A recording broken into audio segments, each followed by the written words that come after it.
Assalamualaikum warahmatullahi wabarakatuh. Perkenalkan, nama saya Melani Putri, NIM 2011290007 dari kelas 3A Tadris Bahasa Indonesia. Kali ini saya akan membahas tentang afiks bahasa Indonesia dari mata kuliah morfologi.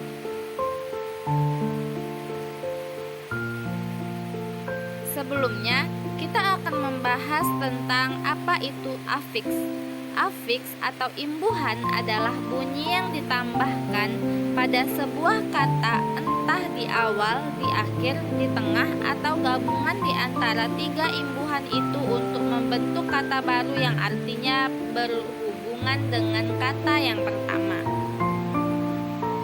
Dalam Kamus Besar Bahasa Indonesia tahun 1995 menjelaskan afiks adalah bentuk terikat yang apabila ditambahkan pada kata dasar atau bentuk dasar akan mengubah makna gramatikal, yaitu prefiks, infiks, sufiks, dan konfiks.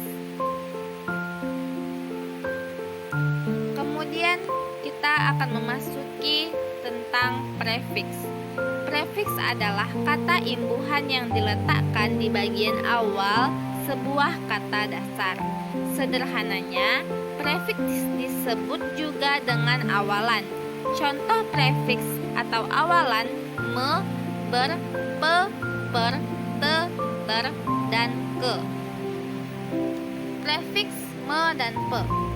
Prefiks me digunakan untuk menyatakan kata kerja aktif, baik transitif maupun intransitif.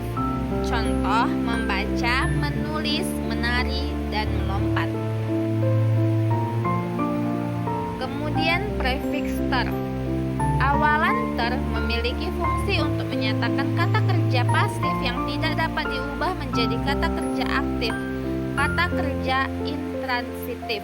Contohnya, terawat atau terkuak. Penggunaan awal ter memiliki ketentuan sebagai berikut. Jika kata dasar berawal dengan huruf R, maka salah satu R diluluhkan. Jika suku awal kata dasar memiliki gugus R, maka huruf R ada yang luluh dan ada yang tidak. Khususnya untuk kata lanjur, awalan ter berubah menjadi te. Kemudian sufiks. Sufiks adalah imbuhan yang diberikan di belakang kata dasar. Imbuhan sufiks juga disebut dengan akhiran.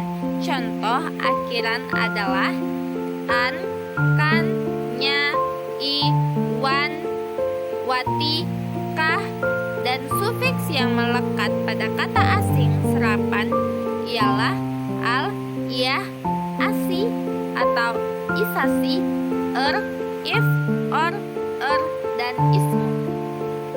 Akhiran an. Penambahan akhiran an pada kata dasar akan mengubah fungsi kata dasar menjadi kata benda. Contohnya lapangan, tumpuan, jalanan, dan pangkalan. Kemudian akhiran kan dan i. Akhiran kan dan i mengubah fungsi kata dasar menjadi kata kerja. Kata kerja yang dihasilkan dari perubahan kata dasar ini memiliki makna perintah. Contohnya, bukakan, dengarkan, tuliskan, ambilkan, cabuti, lengkapi, dan lain-lain. Kemudian akhirannya. Akhiran yang diberikan pada kata dasar ini digunakan untuk kata ganti orang ketiga tunggal. Selain itu, sufiksnya juga bermakna penegasan atau penekanan dan menggambarkan situasi tertentu. Contoh, kalimat penggunaan akhirannya bermakna penegasan. Misalnya, kembalikan bukunya sekarang juga. Sedangkan contoh penggunaan akhirannya dalam kalimat yang menyatakan sebuah situasi, misalnya, Rani menyambut kedatangan ibu dengan girangnya. Kemudian akhiran man atau wat atau wati. Akhiran ini digunakan untuk menunjukkan jenis kelamin dan biasanya digunakan pada kata benda. Tidak ada perubahan fungsi kata dasar namun mengubah maknanya. Akhiran ini menunjukkan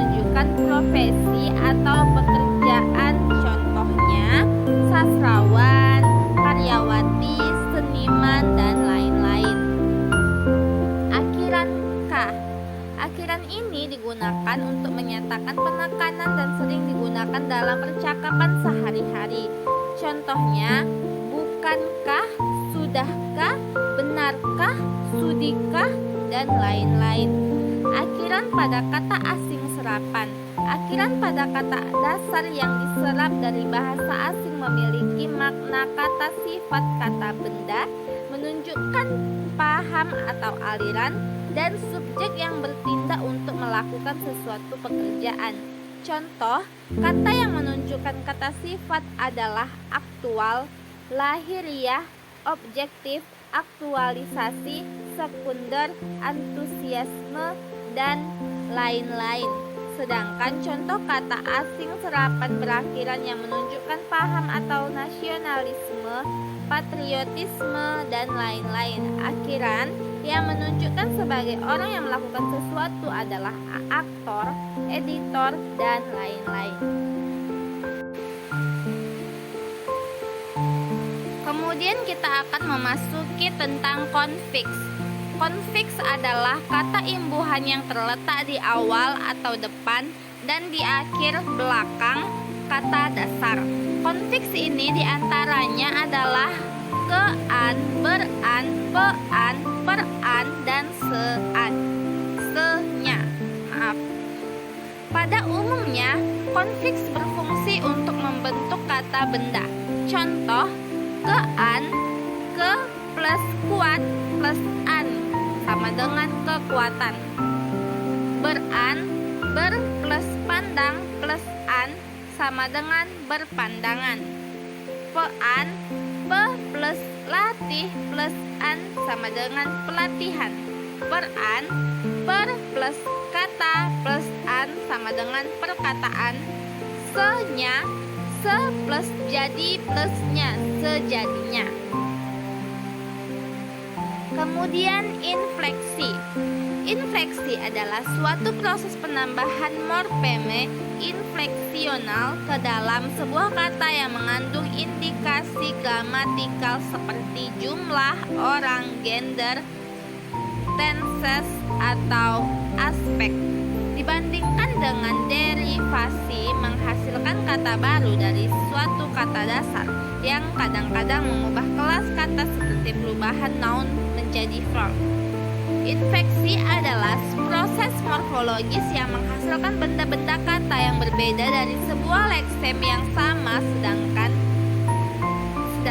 derivasi adalah proses morfologis yang menghasilkan leksem baru.